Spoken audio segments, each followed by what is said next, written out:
Welcome to another Doug the Gardener video, and this is another in my garden series which features some of my favourite gardens. Nestled in the Ochil Hills, approximately 13 miles east of the city of Stirling, in the historic county of Clackmannanshire lies a very unique garden which I first visited in 2019, and it's the Japanese garden at Cowden. This was originally part of Cowden Castle and Estate. What makes the garden so unique? Well, it was created by a lady called Isabella Christie of Cowden, who had travelled widely in 1906-7, and she visited China, Hong Kong, Russia and Japan, and this inspired her love of Oriental gardens. More importantly, it was designed by a female Japanese garden designer, Taki Handa, and she'd studied at the Royal School of Garden Design in Nagoya, Japan. Taki Handa eventually ended up studying in the UK at Stirling College in England, which was a horticultural and agricultural college for women, which finally closed its doors in 1969.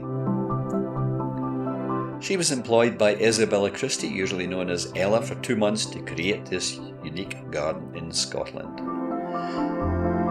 From 1908 to 1925, as the garden matured, Professor Suzuki, and he was the 18th hereditary head of the Saomi School of Imperial Garden Design, quite often visited to help to maintain its traditional Japanese looks. And he would do this by pruning the many imported trees and shrubs in the same style as traditional Japanese gardeners would.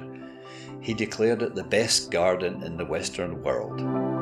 This is the entrance gate to the garden, and it's approached from the visitor centre from the south side.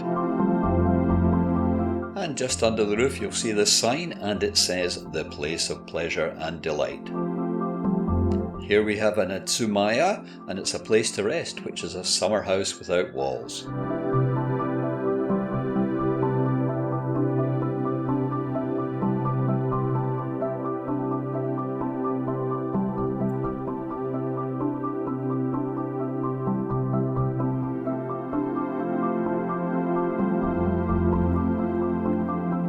In Japan, bridges across water symbolise our journey through life.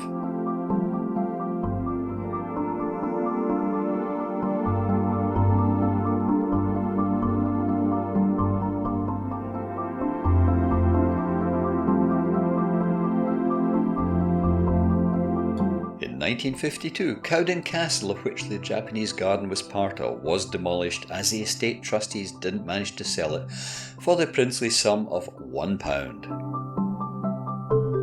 1949, and Miss Christie dies aged 87, and the garden is put into a trust. 1963 saw the garden being vandalised as local teenagers ran amok, burning the tea house, bridges and tipping the shrines and lanterns into the pond. In 2012 the pond was dredged and the antique lanterns etc. were recovered. The next few images show some of the magnificent autumn colours dotted about the garden at this time of year, in autumn. And here we have an autumn colour on this Japanese maple, the stunning red.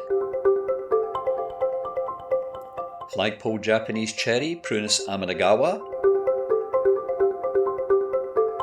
Burnished bark on a cherry tree. Euonymus alatus, dark green leaves in summer but stunning red foliage in autumn. And the light green leaves on this Japanese maple in summer turn brilliant yellow. Hydrangea paniculata. In this image in front of the tea house we have a zigzag bridge which represents the complex journey of our lives, and it's called a Yatsuhashi Bridge.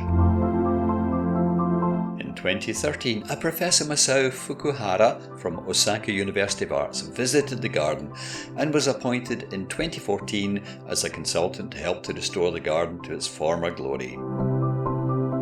2014 saw the formation of a charity, the Japanese Garden at Cowden Castle, with the restoration work finally starting in earnest. Most visitors are of course taking pictures of the lake, the buildings, the stone lanterns and of course the stunning autumn foliage. If this was Japan, aficionados would probably be more interested in the moss garden shown here, with its carefully placed stones, its cultivated moss, lanterns, meticulously raked gravel which represent ripples of water, and a bamboo water feature.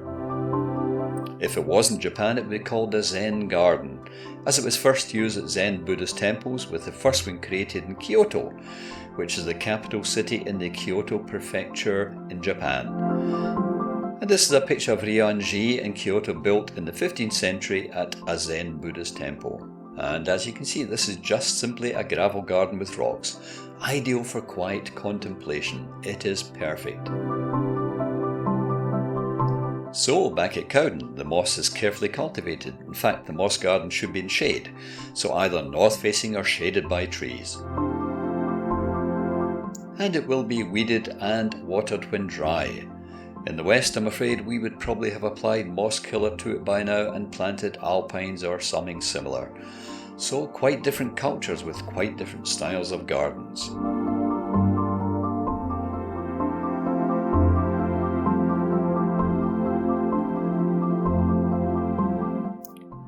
I hope you have enjoyed this short visit to what is an exceptional garden. Like all gardens, please check the website before visiting.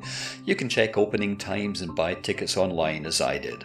Nothing worse than travelling any distance to find it closed. Anyway, thanks very much for watching. This is Doug the Gardener signing off. Take care.